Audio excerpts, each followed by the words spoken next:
Hello everyone, welcome to my एक्सरसाइजमा mini ब्लगमा। आज चाहिँ छुट्टीको दिन, सो आज चाहिँ म बनाउँदैछु थुक्पा। थुक्पा बनाउनका लागि मैले अलरेडी आलु उसिनिसकेँ। आलु उसिनिसकेपछि थुक्पा बसालेँ। थुक्पा पाकेपछि मैले मजाले धोएँ।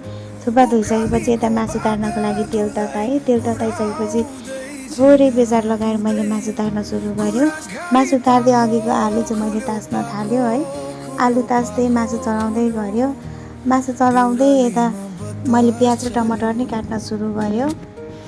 प्याज र टमाटर काटिसकेपछि चाहिँ मासु अलरेडी रेडी भइसकेको थियो क्या। छुट्टीमा त हो मिठो मिठो खाना पाउने है। अनि मैले मासु निकालिसकेपछि मैले अघिको प्याज र टमाटरलाई फत्काउन सुरु गर्यो।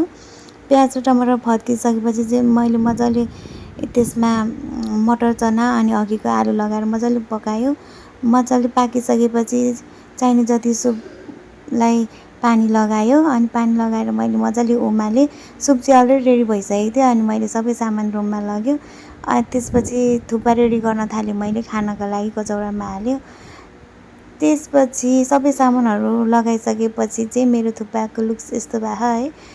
मसँग थियो अनि कोक। म चाहिँ एकदम थुक्पा बनाउँदाखेरि गर्मी भइरहेको थियो अनि कोक नै खान मन लागिरहेको थियो कि। सो मैले रेडी गरेर कोक चाहिँ अगाडि नै खाइहाल्यो।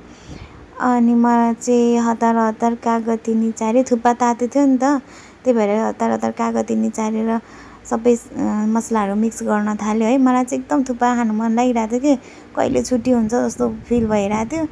त्यही भएर मैले चाहिँ आज बनाएर खाएँ। सो थुक्पा चाहिँ एकदम टेस्टी थियो। मसँग सबै सामान त थिएन, त्यही पनि सिम्पल तरिकाले बनाएर खाएँ।